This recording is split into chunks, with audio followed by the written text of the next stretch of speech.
फारूक अशरफ जब जब जो भी कहते हैं तब तब वही करते हैं। अब आला क्वालिटी, वसी रेंज, वाजबी कीमत और मियारी खिदमात की पेशकश कर रहे हैं। मलिका फर्नीचर्स, रूबरू वाल्टा होटल, मुगलपुरा, हैदराबाद।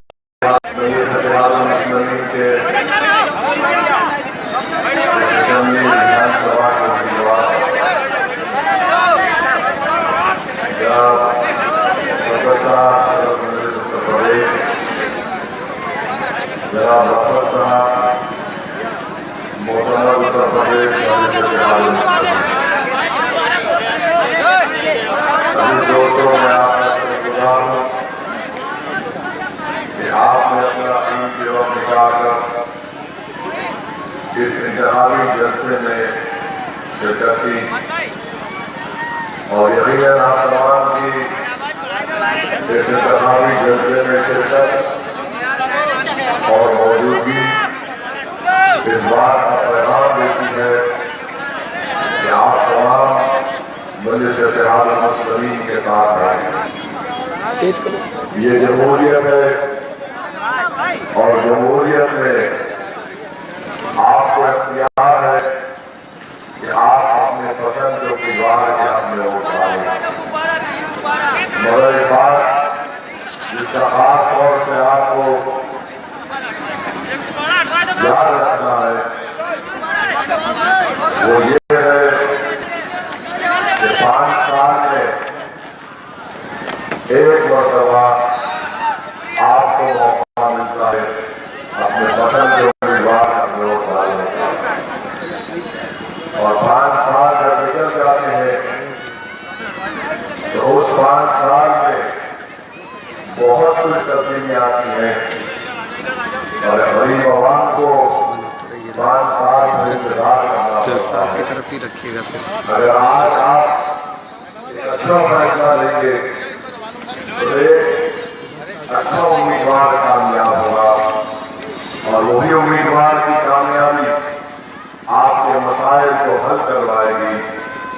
माजी में आपने मुख्तलिफ सियासी पार्टियों को वोट दिया, उनको विधायक बनाया, तो कभी उनकी पार्टी का लीडर मुख्यमंत्री बन गया। मेरे भाई, मेरी आपसे दरख्वास्त है कि आपको थोड़ा सोच लीजिए कि जिस किसी का आपने साथ दिया, इन्होंने गरीब आवाम के लिए क्या काम किया। आज जब मजलिस इत्तेहाद मुस्लिमीन यहाँ पर आती है तो समाजवादी पार्टी के बहुत बड़े नेता मुझ पर इल्जाम लगाते हैं कि मैं बिहार गया था और वहां पर हमने बीजेपी की तारीफ मेरे से करा। मैं समाजवादी पार्टी के नेता से एक बात कहना चाह रहा हूं कि जनाब, मुझ पर उंगली उठाने से पहले कभी अपने चेहरे को आईने में देख लो कि जिस तरह आप जिसम पर पहनने के लिए कपड़ा उतारते हैं और पहनते हैं, उसी तरह तुमने अपनी सियासी जिंदगी में कितनी पार्टियों में जाकर निकले, किस किस पार्टी के पास जाकर तुमने उनके हाथ का पानी नहीं किया। तुम्हारा रिकॉर्ड मुझे मालूम है कि तुम्हारी शुरुआत उस जमाने में हुई थी कि तुम अपने वालिद का बीमा बनाने गए थे, तो जाकर तुमने उस पार्टी को, कांग्रेस को कहा कि पिताजी बीमार है, मुझे टिकट दे दो। तुमने अपने वालिद का बीमा ले लिया और आज कांग्रेस पर इल्जाम लगाते। जब कांग्रेस से निकले तो लोकतांत्रिक कांग्रेस में गए, जब वहां से अपनी बात नहीं बनी तो निकलकर बीजेपी में गए, फिर उसके बाद बीएसपी में गए, फिर उसके बाद सपा में आए। अरे आप तो घाट घाट का पानी पीकर आकर मुख्यमंत्री खा रहे हैं। और याद रखो, मैं उन लोगों में से नहीं हूं जो तुम्हारी बात को सुनकर खामोश बैठ जाऊंगा। 65-70 साल हमने तुम्हारे झूठ को, तुम्हारे भरे को, तुम्हारे दिलनशीन वादों पर यकीन करके अपने आप को तबाह बर्बाद कर दिया। अगर तुम ये समझते हो कि तुम्हारे मुंह में समान है और तमाम गूंगे हैं, तो नहीं मेरे भाई, वो वक्त जा चुका। हिंदुस्तान में अगर कोई भी मजलिस इत्तेहाद मुस्लिमीन या फिर मजलूम अवाम के खिलाफ कोई बोलेगा, तो दुनिया में अगर कोई बोले या ना बोले, हिंदुस्तान में अगर कोई अपनी जबान से उनके खिलाफ नहीं बोलता, तो एक शख्स जरूर बोलेगा जो आपके सामने खड़ा हुआ है। मैं अपनी जबान को रोक नहीं सकता। मैं उस समाजवादी पार्टी के लीडर से बोलूंगा कि अपने बच्चे की फिक्र करो, यहाँ पर बचाओ, गाँव के बच्चे को बचाओ, क्योंकि तुम्हारा रिकॉर्ड अजीब गरीब तुम्हारा रिकॉर्ड है। हो सकता है कि कल सुबह होने तक तुम मोदी के पैरों पर जब के पास बैठकर उसकी चमचागिरी कर सकते हो। और सवाल बिहार का, तो मैं आपके दरमियान में खड़े होकर दोबारा बात को कह रहा हूं कि हमने बिहार में इलेक्शन लड़ा और बिहार में कुल 280 असेंबली की सीटें हैं। कितनी सीट पर हमने लड़ा, कितनी सीट पर मजलिस लड़ी और कितनी सीट पर समाजवादी पार्टी लड़ी। मजलिस 280 में से 6 सीट पर इलेक्शन लड़ी और समाजवादी पार्टी 202 सीट पर इलेक्शन लड़ी। 202 पर बिहार में लड़े, मैं सिर्फ 6 सीट पर लड़ा। तो बताइए कौन मोदी की तारीफ करने, कौन वोट काटने को गया था? अरे जालिम, अगर तेरे मुंह में जबान है तो मेरे पास दिमाग है, मैं आपको मुकाबला करने को तैयार हूं। तुम बताओ कि बिहार में 200 सीट पर जब तुमने इलेक्शन लड़ा तो तुमको मोदी से क्या मिला? तुम 200 सीट पर क्यों लड़े? मैं 6 सीट पर इसलिए लड़ा क्योंकि मैं चाहता था कि बिहार के सीमांचल के इलाके में जो हिंदुस्तान का सबसे पसमानदा इलाका है, वहां पर गरीब और मजलूम अवाम की आवाज उठे, उनके इंसाफ के लिए कि हमारी सियासी शनाख्त हो, हमारी आवाज हो। मैंने वहां पर बिहार में भी बोल दिया है और इंशाअल्लाह ताला अल्लाह ने चाहा तो मेरी जिंदगी में हम फसल उठाएंगे वहां पर। ये लोग समझते हैं कि मजलिस पर इल्जाम लगा लो तो इल्जाम लगाने से मजलिस परेशान हो जाती। अरे नहीं दीवानों, तुम हमारी तारीख को नहीं जानते। जिसके जिस्म मुबारक पर पत्थर फेंके गए, जिसके जिस्म मुबारक को रुझान कर दिया गया, जिसके जिस्म मुबारक पर ऊन की उजड़ी फेंकी गई, जिसके जिस्म मुबारक के रास्तों में कांटे डाले गए, हमने कभी अपना रास्ता नहीं बदला, बल्कि हमने दुनिया में कहा कि हम जिस रास्ते पर चलते वही सीधा और सिरात मुस्तकीम का रास्ता है और तुमको हमारे साथ आना पड़ेगा। जब हमने 1400 साल पहले अपना रास्ता नहीं बदला, दुनिया ने इल्जाम लगाया, दुनिया ने मसाइब और मुश्किलात रास्ते में राहें में डाली, तो आज हमारे बुजुर्गों की जिंदगी और उनकी रूहें हमसे पुकार पुकार कर बैठी है। ये इल्जाम लगाने वाले बुज़दिल होते हैं, इनके पास ताकत और कुव्वत नहीं होगी, इनके पास सच्चाई नहीं होगी, इसलिए वो घबराहट और परेशानी के आलम में ये इल्जाम लगाते हैं। हाँ, मजलिस उत्तर प्रदेश को आई है, मैं पहली मरतबा जरूर यहाँ पर आया हूँ, मगर आपके सामने पूरी जिम्मेदारी के साथ कह रहा हूँ, इंशाअल्लाह ताला ये आखिरी मरतबा मैं नहीं आऊंगा।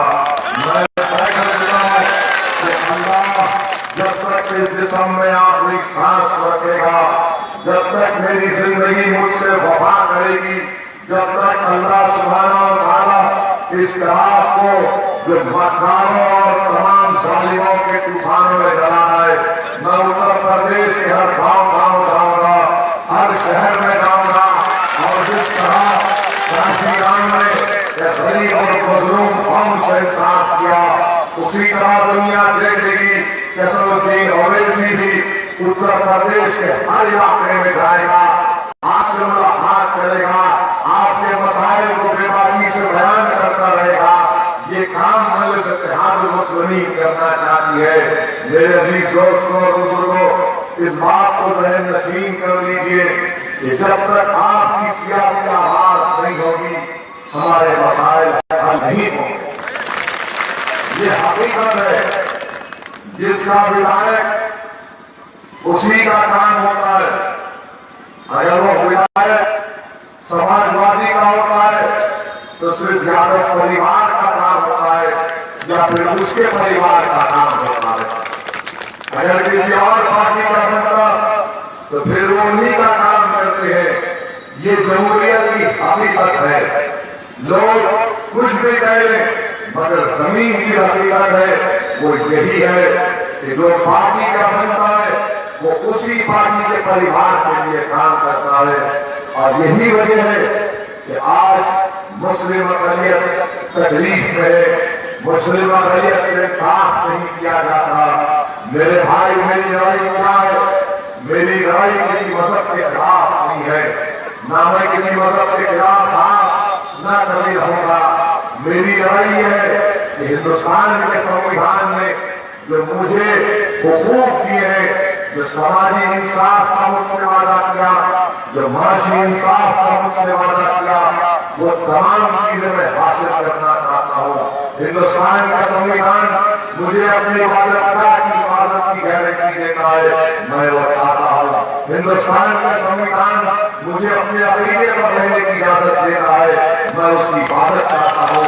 हिंदुस्तान का संविधान मुझे अपनी जबान की हिफाजत की इजाजत देता है, मैं उसका तहफ़्फ़ुज़ चाहता हूँ। हिंदुस्तान का संविधान अब मुझे अपनी तहजीब की हिफाजत की इजाजत देता है, मैं अपनी तहजीब को बताना चाहता हूँ। हिंदुस्तान का संविधान मुझे रस्मुल खत की हिफाजत की कमानियत देता है, मैं उसकी हिफाजत चाहता हूँ। हिंदुस्तान का संविधान मुझे ख्यालात की आग की गारंटी देता है, मैं अपने ख्यालात को हिंदुस्तान का संविधान हम तमाम को इजाजत देता है कि हम अपनी आवाज को उठाए। मैं ये चाहता हूँ कि तुम आज अपनी आवाज को उठाओ और जालिमों के खिलाफ उठाओ, सिर्फ नारे मारकर या तालियां मारकर नहीं, बल्कि पूरी बूथ को जाकर पतन के निशान पर बटन दबाकर अपनी आवाज को सजाओ कर प्रदेश की जांच कराओ। अब आप बताइए, मेरी कौन सी लड़ाई में फिरका परस्ती है? इसमें कहा किसी के खिलाफ है? हाँ, मैं यकीनन समाजवादी पार्टी के खिलाफ हूँ। मैं यकीनन मोदी से मुकाबला कर रहा हूँ, करता रहूंगा। हम कहीं आरक्षण से कॉम्प्रोमाइज नहीं कर सकते, ये जमहूरियत है। मगर समाजवादी पार्टी हो या बीएसपी हो या कांग्रेस हो या फिर बीजेपी हो, इनका बोलना यह है कि ओवैसी नहीं बोलना, ओवैसी गरीब मजलूम आवाम की बात नहीं करना। अगर वो करेगा तो बीजेपी बोलती है आतंकवादियों की तारीफ करता है, ये दहशतगर्दों की तारीफ करता है। समाजवादी पार्टी बोलती कि तुम कहां से आ गए, हमने तो मुलायम को मौलाना मुलायम बनाया, ये कौन सा गाड़ी वाला है? इनको तकलीफ इस बात की है कि ये समझते हैं कि ये चौधरी है सबके, ये ठेकेदार है। अरे ना तुम चौधरी हो, ना तुम ठेकेदार हो, तुम दलालों की दुकान चला रहे हो और तुम्हारी दुकान पर कुछ दलालों का फायदा होता। मजलूम गरीब आवाम को तुमसे इंसाफ कभी ना कभी गिरा है, न उनको उम्मीद है। मेरे भाई, यही चीज है कि समाजवादी पार्टी बीएसपी कहती है कि ओवैसी सेकुलर नहीं है। क्या मैं आज 70 साल हो चुके मुल्क को आजाद होकर, अगर मैं हिंदुस्तान के संविधान में जिन हुकूक का वादा हमसे किया गया, अगर उसकी बाजियाबी के लिए, उसको हासिल करने के लिए मैं खड़ा हूं, तो क्या मैं इतना मजबूर हो चुका हूं? आज इतना मजबूर हम हो चुके हैं आज कि जबकि बगल अजीज की सरजमीन हमने भी आजाद किया था अंग्रेजों से, हमने क्या क्या कुर्बानी नहीं दी, जेलों को गए, काला पानी की सजा हमने काटी, अंग्रेजों के खिलाफ गोलियां खाई, और फिर जब मुल्क आजाद हुआ तो हमसे कहा गया कि संविधान में हुकूक दिए गए, वो हुकूक आपको मिलेंगे। अरे दुहाई देती है, जो मुझे बड़ा परस कहती है, बताओ बाबरी मस्जिद की शहादत के जिम्मेदारों को अब तक सजा क्यों नहीं मिली? अब तक क्यों नहीं मिली?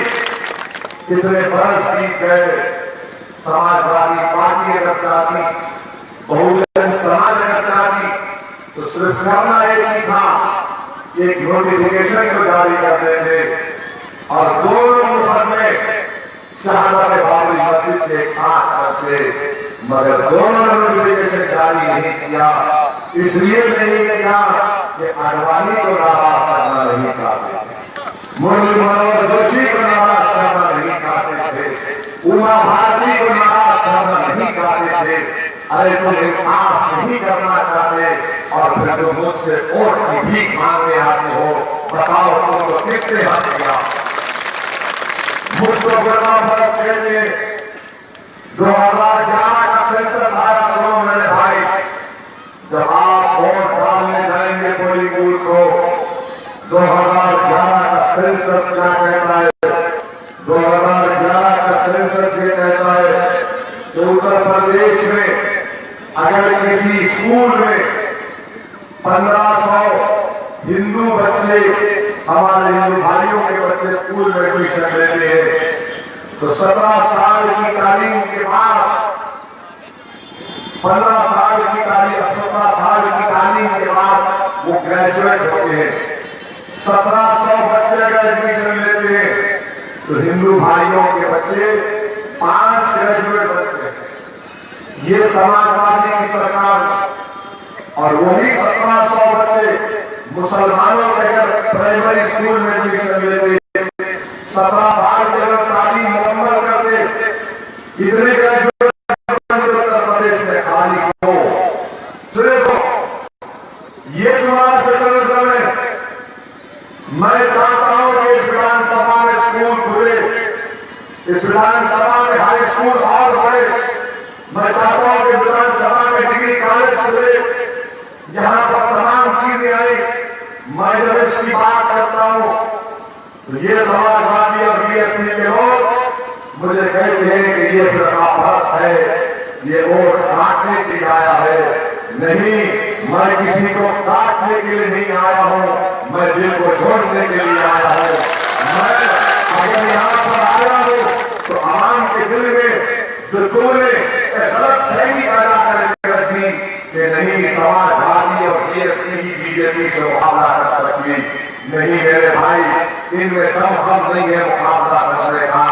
ये आज इलेक्शन आया तो आज आपके सामने आकर बातें करते हैं, मगर जब अंधेरा छाता है तो रात के अंधेरे में तमाम के तमाम एक हो जाती है और वहां पर बैठकर अपनी महफिलों में हमारा मजाक उड़ाते हैं। और यही मजाक पिछले 70 साल से चल रहा है कि तालीम के मैदान में हम खत्म हो चुके, रोजगार के मैदान में हम खत्म हो चुके। अरे मेरे भाई, हद तो ये हो गई कि अस्पताल है मगर उसमें दवाएं नहीं है। आज 5 साल से समाजवादी की हुकूमत है, समाजवादी के लोग बोलते हैं हमने विकास किया। बताइए आपने क्या विकास किया? कब्रिस्तान के मसले पर आपने 2 फिल्मों को लगा दिया, लॉ एंड ऑर्डर का मसला यहाँ पर पैदा कर दिया।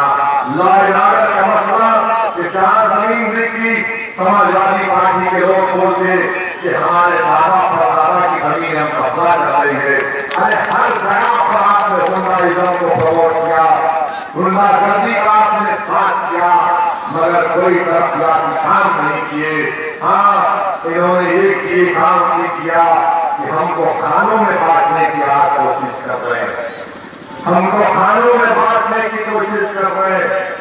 जो लोग आज विधानसभा में हमको खानों में बांटने की कोशिश कर रहे हैं, तूफान है तो अंसारी है, या मैं अंसारी हो या तूफान हो, अभी अपनी नजरों को उठाकर मुजफ्फरनगर पकड़ लेगा और वहां पर जाकर पूछना कि उन 7 औरतों की कहानी आज से 3-4 दिन पहले दिल्ली में एक बैनुल अक़वामी हुकूक इंसानी की तंजीम है जिसका नाम एमनेस्टी इंटरनेशनल है। एमनेस्टी इंटरनेशनल ने अपनी रिपोर्ट में ये कहा कि मुजफ्फरनगर के उन 7 खवातीन का नाम लेकर उनकी दास्तान का बयान किया। अगर वो रिपोर्ट आप पढ़ेंगे तो खुदा की कसम आप खून के आंसू रोएंगे। नहीं मेरे भाई, खालिया नहीं मारता है, सुनो मेरी बात को। और अगर मेरी बात में सच्चाई दिखे तो अल्लाह से दुआ करना, अल्लाह अगर ये इसकी बातों में सच्चाई है तो हमें हिदायत दे, हम इसका साथ दें और तभी जाकर तुम मुझे वोट देना। वरना याद रखो, मैं तुम्हारे सामने जो बयान कर रहा हूं उसमें सच्चाई है, एक एक लफ्ज में सच्चाई है, अपना हक जानकार है। उसमें एमनेस्टी इंटरनेशनल की रिपोर्ट में उन 7 खवातीन का जिक्र किया।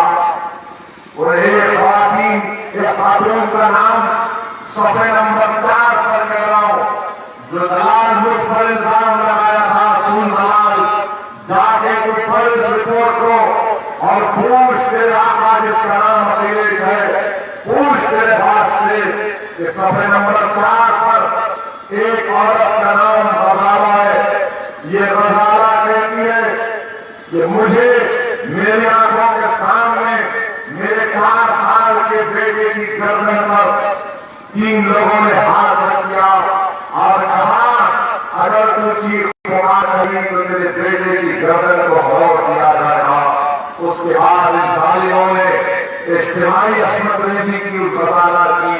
ये गजाला अपने अल्फाज उस रिपोर्ट में शामिल है, एमनेस्टी इंटरनेशनल की रिपोर्ट में, जिसमें वो कहती है कि जब मेरी इज्जत रोकी जा रही थी तो मेरा 5 साल का बेटा ये देखकर बेहोश हो गया। उसके बाद मैं उठी, ट्यूबवेल के पास जाकर अपने जिस्म को धोया और अपने बेटे को पानी पिलाया। यही गजाला आज कहती है कि 2 साल हो गए कोर्ट में चार्जशीट पढ़कर, मगर उन जालिमों को सजा नहीं मिली। एक और औरत जिसका नाम ईसा है, वो कहती है कि मुझे इतना डराया गया कि मैं कोर्ट को ना जाऊं, उन जालिमों के खिलाफ बयान डालूं। वो खातून बहन पिछले साल एक बच्चे को पैदा करके मर गए। एक और औरत कहती है कि मुझको इतना डराया गया कि जिन्होंने मेरी इज्जत लूटी उन्होंने मुझसे आकर कहा कि 15 लाख दे लो। हम 15 लाख नहीं दिए, अपने बच्चे की जान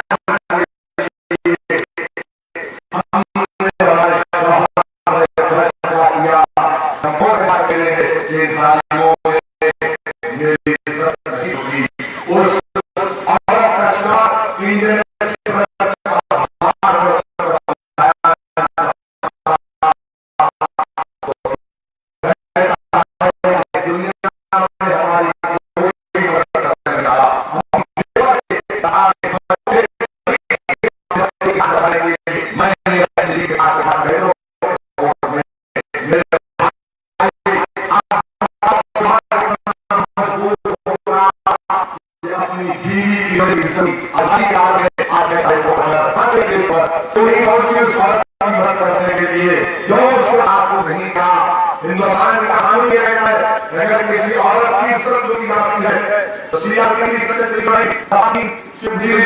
के तहत चार्जशीट पढ़ने के बाद 2 महीने के अंदर कोर्ट का फैसला आना चाहिए।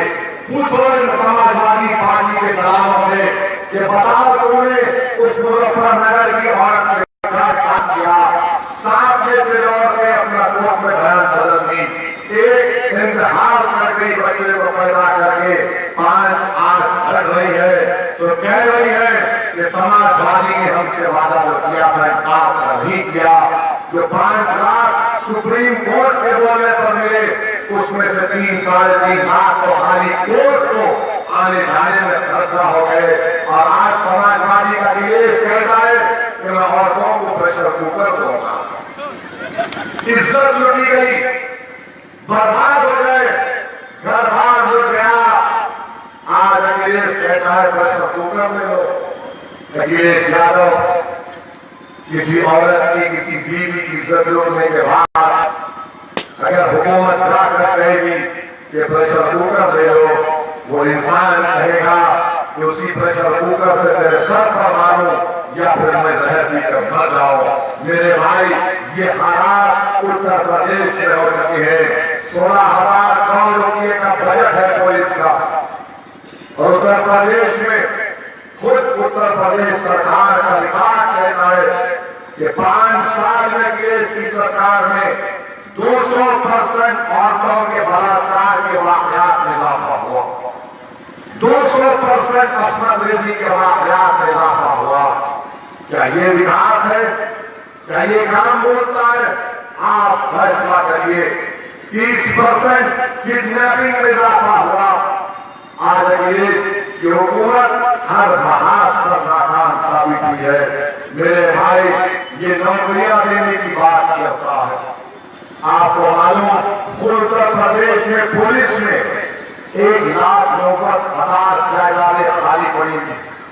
5 साल में अगर अखिलेश चाहे तो हर गांव में क्या बनवावे जिसमें मुसलमान के भाई, मुसलमान का बेटा, चाहे वो अंसारी हो या खान हो, चाहे पासी हो या यादव हो, ठाकुर हो या अग्रवाल हो, इन तमाम बेरोजगार बच्चों को नौकरी मिल सकती थी। मगर 5 साल में अखिलेश ने 1,90,000 नौजवानों की आप है। बताओ, 5 साल में अखिलेश किसको हुकूमत ने मुझे हाथ उठाकर दिखाओ, बिना और हाथ उठाई जिसको नौकरी मिली, किसको नौकरी चाहिए नौजवानों का दिखाओ। अब आप बताइए, क्या आप दोबारा जाकर साइकिल पर बटन दबाएंगे? मेरे भाई, जब आप इंसाफ चाहते हैं तो जिसने इंसाफ नहीं किया उसका साथ मतलब होना चाहिए।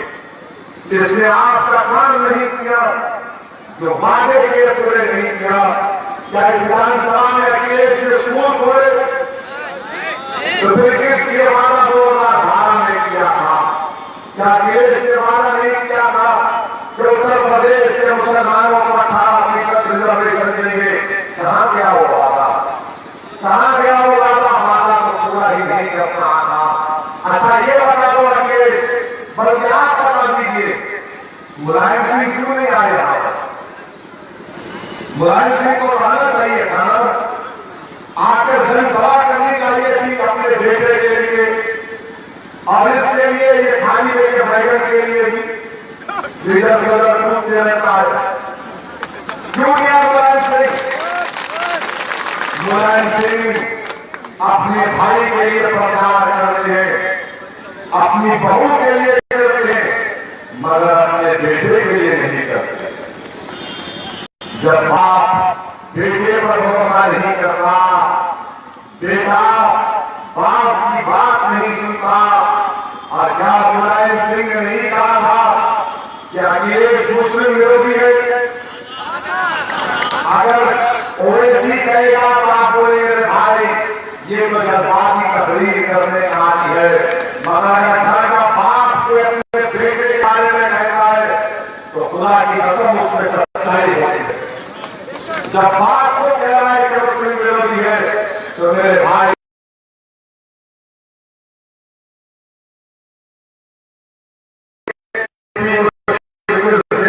और ये पूरा यकीन है कि 11 मार्च को जब नतीजा निकलेगा तो मोदी का हाथ कितना चूर हो जाएगा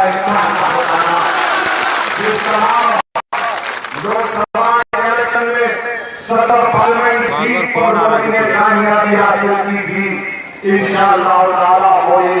अब के बाद आपको कामयाबी नहीं मिलने वाली है। मगर एक और बात सुन के जाओ भाई, जब लोकसभा इलेक्शन में आपने बीजेपी को वोट दिया था, नहीं जोर से वोट आपने दिया था, तो ये बताओ कैसे बीजेपी करके कामयाब हो गया? कैसे कामयाब हो गया? मीडिया से नहीं मेरे भाई, मीडिया से नहीं। समाजवादी का वोटर मोदी का हिस्सा बन गया था, बहुजन का वोटर मोदी को अपना भाई कहने लगा। कांग्रेस है क्या बोलना उसके बाद? इनका वोटर जाकर मोदी के पास ऐसे ही कमजोर हो गया। मैं आ रहा हूं तो मुझे मेरा फर्स्ट का इंसान। अच्छा ये बता दो कि समाजवादी पार्टी के 5 MP कामयाब हुए, कौन हुए?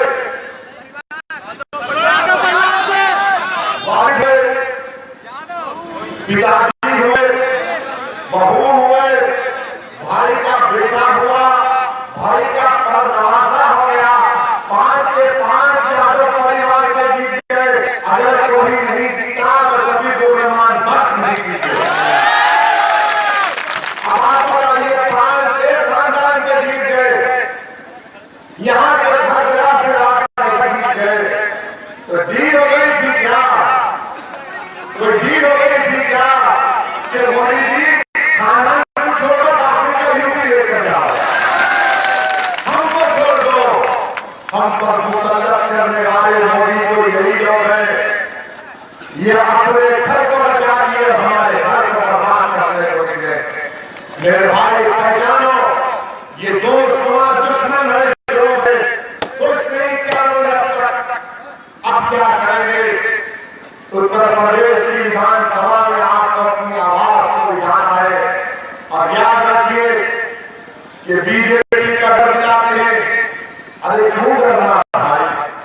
क्या कानून सबके लिए बराबर नहीं है?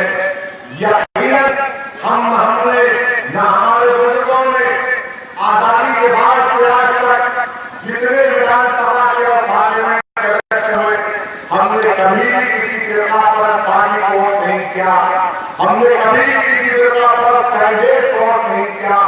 तो फिर हम क्यों देंगे बीजेपी को? अरे हमको फिक्र है तो तुम्हारा वोट मोदी का वोट उठता है। हमारी रग में, हमारी सोच में, हमारे जिस्म में कभी भी बीजेपी आरएसएस का स्थान रहेगा, ना कभी हम उनको वोट देंगे। मगर मेरे भाई यकीनन बीजेपी को वोट नहीं देना है। क्यों नहीं देना है? इसलिए नहीं देना है कि बीजेपी ने पिछले 3 साल से सत्ता में पार्लियामेंट इलेक्शन के दौरान बीजेपी कहती थी, मोदी खुद कहते थे अपना उत्तर प्रदेश में जाते थे कि भाई हमारे अच्छे दिन आएंगे। लोग बेचारे गरीब खुश होते थे कि हाँ हाँ आएंगे आएंगे, अच्छे दिन नहीं आए। मोदी कहते थे 15 लाख आएंगे, तो गरीब बेचारा हाथ में आंसू आकर सोचता था कि 15 लाख की जगह 1 लाख किया जाए तो मैं अपने खर्चों को अदा करूंगा। 1 लाख करोड़ 1500 नहीं आए। मोदी कहते थे कि हर साल 1 करोड़ गरीब नौजवानों को नौकरियां दूंगा। पिछले 3 साल से कितने नौजवानों को नौकरियां मिली? 2016 में सिर्फ 1.5 लाख नौजवानों को नौकरियां मिली। मोदी ने कहा कि सरकार से टेररिस्ट आएंगे या दहशतगर्द आएंगे तो खत्म करके रखूंगा। ईद का जवाब 70 से दूंगा, मैं बिरयानी नहीं खिलाऊंगा। मोदी ने कहा था कि मैं पाकिस्तान को बिरयानी नहीं खिलाऊंगा, मगर मोदी ने क्या किया? जब नवाज शरीफ के घर में शादी की तो बिन बुलाए मेहमान की लाहौर पहुंच गए। लाहौर पहुंच गए, मित्रों लाहौर पहुंच गए। और नवाज शरीफ एयरपोर्ट पर आए, मोदी का ऐसा हाथ पकड़ कर चल रहे थे दोनों कि जब मैं टीवी पर देखा तो ऐसा नजर आ रहा था कि किसी वर्षों पहले मेरे जो भाई निकल गए थे हाथ पकड़ कर मुस्कुरा कर नवाज शरीफ अपने घर को लेकर गए। नहीं मालूम बिरयानी खिलाएंगे चलेंगे, हमारे उनके काम आप चले गए, मगर नवाज शरीफ नहीं निकला। नवाज शरीफ ने शराफत नहीं की और नवाज शरीफ ने हमारे हिंदुस्तान के फिजाई अड्डे में पठानकोट में दहशतगर्दों को मिलाकर हमारे बहादुर सिपाहियों को हलाक कर दिया। मोदी जी अगर आप नवाज शरीफ के घर में उसकी शादी में नहीं जाते तो शायद पठानकोट पर हमला भी ना होता। आप चले गए और फिर ये बीजेपी वाले क्या बोलते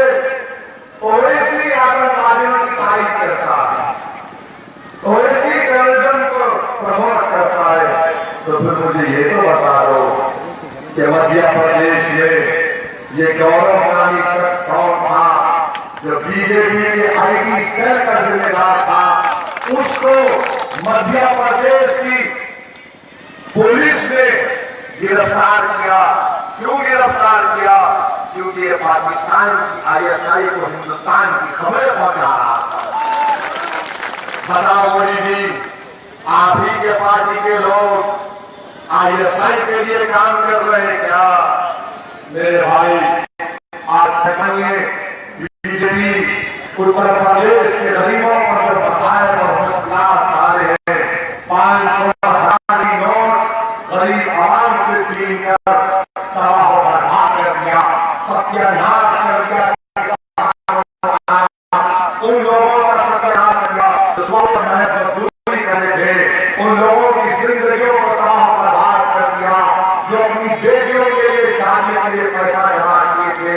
उन मेरी सरकार मां बहनों के पास से पैसे छीन लिए जो अपने घर में पैसा उधार लाकर रखी थी कि भाई अपने घर में शादी होगी या कोई बीमार पड़ेगा तो उसमें इस्तेमाल करोगी। आप बताइए, आज भी हम पैसा नहीं निकाल सकते। वही 24,000 अपने के बाद में ऐसा कर लो। बीजेपी हर महान हुई तो अब बीजेपी कहती है कि खुदा खास्ता अगर उत्तर प्रदेश में सत्ता मिलेगी तो ट्रिपल तलाक का उठाएंगे मसला। मोदी जी, तलाक से आपको क्या करना है? तलाक से आपको क्या मतलब है? अच्छा ये बताइए, मोहतरमा कहाँ था? मैं नहीं बोलना चाह रहा था, ठीक है, वो नहीं बोलना चाहिए था, मगर ये बताइए आपको पहले हरफिया के बारे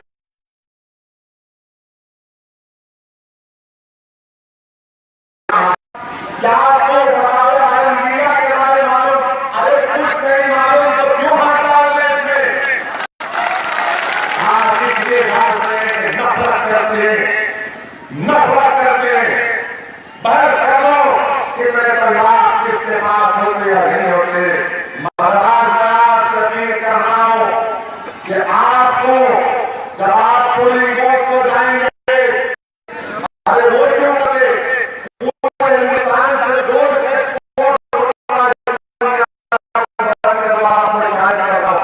30,000 का नुकसान होगी जी, 30,000 का नुकसान उठाएंगे क्या? अरे 500 की 1000 की नोट में आपकी नींद हराम हो चुकी है। 30,000 नोट है तो क्या हो जाएगा? मेरे भाई, हर महाराज पर बीजेपी नाकाम साबित हो रही है।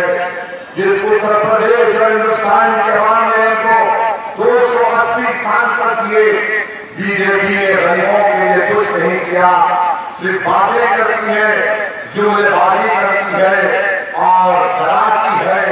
और दूसरी तरफ ये सपा और बीएसपी लोग बोलते हैं कि देखो बीजेपी आ जाएगी, बीजेपी आ जाएगी। अरे याद रखो, वो दिन चले गए जब तुम हमको बोलते थे कि सो जाओ, शेर आएगा, शेर आएगा, मगर तुम नहीं जानते हमारी तारीफ को। सुनो मेरे अभी दोस्तों और बुजुर्गों, हमारा खून ज्यादा था। हम जब दुनिया में आए तो हमने दुनिया के अंधेरों का खात्मा किया। हमने दुनिया में दूर के उन तमाम का नमाज को पहुंचाया।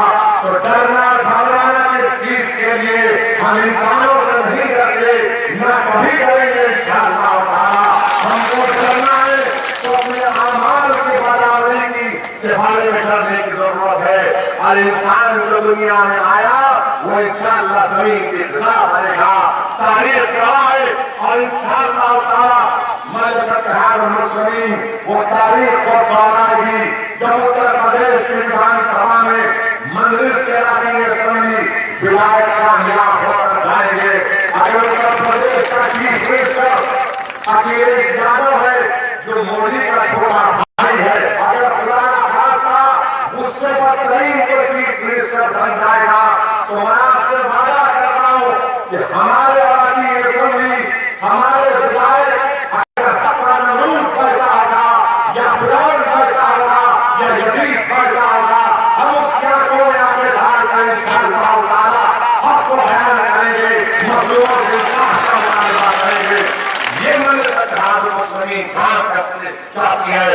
और ये काम करती आई है। मेरे भाई, डेवलपमेंट हो मगर सही डेवलपमेंट हो। डेवलपमेंट के नाम पर सिर्फ खानदान का डेवलपमेंट ना हो, शहर विकास के नाम पर सिर्फ एक परिवार सब कुछ लेकर चला जाए। और जब तक आपका नुमाइंदा उत्तर प्रदेश की विधानसभा में नहीं जाएगा, आपके मसाइल नहीं हल होने वाले हैं। कल तक आपके पास कोई मुतबादिल नहीं था, आप हालत मजबूरी में सपा को वोट देते थे या बीएसपी को वोट देते थे। आज आपके पास एक मुतबादिल के तौर पर मजलिस इत्तेहाद मुस्लिमीन है। आप मजलिस इत्तेहाद मुस्लिमीन को वोट देकर कामयाब करिए, अपने इत्तेहाद को कामयाब करिए। और जो लोग ये कहते हैं कि ओवैसी के अगर 7-8 लोग कामयाब हुए तो क्या करोगे? 400 विधायक है, 400 की क्या करेंगे आप कहो? मेरे भाई, तारीख इंसानियत गवाह है कि तादाद काम नहीं करती, इखलास काम करता है। तारीख इंसानियत गवाह है कि तादाद काम नहीं करती, जिद्दोजहद काम करती है। तादाद काम नहीं करती बल्कि मरने वाले कामयाब हो जाते हैं। तादाद काम नहीं करती, मंजिल मकसूद सिर्फ दिलों को मिलती है, अक्लमंदों को मंजिल मकसूद नहीं मिलती। क्योंकि अक्ल वाला हमेशा सोचता है कि मैं कौन से रास्ते से जाऊंगा। जो दीवाना होता है वो कहता है कि ये सीधा रास्ता है, बाकी अल्लाह के हाथ में। और मैं आपसे वादा कर रहा हूं कि मजलिस इत्तेहाद मुस्लिमीन ये तमाम मसाइल को लेकर आगे बढ़ रही है। और फिर से कह रहा हूं कि आज नौ कामयाब हो गए तो क्या होगा? तो देख लो, हिंदुस्तान की लोकसभा में अल्लाह के फजल करम से बगैर किसी गुरूर या तकब्बुर का शिकार हुए और अल्लाह मुझे गुरूर और तकब्बुर से बचाए। जब कभी हिंदुस्तान की पंचायत लोकसभा में खड़े होता हूँ मुस्लिमों के ताल्लुक से इंसाफ का मुतालबा करने के लिए, तो मुझे 6 मिनट या 5 मिनट दिए जाते हैं।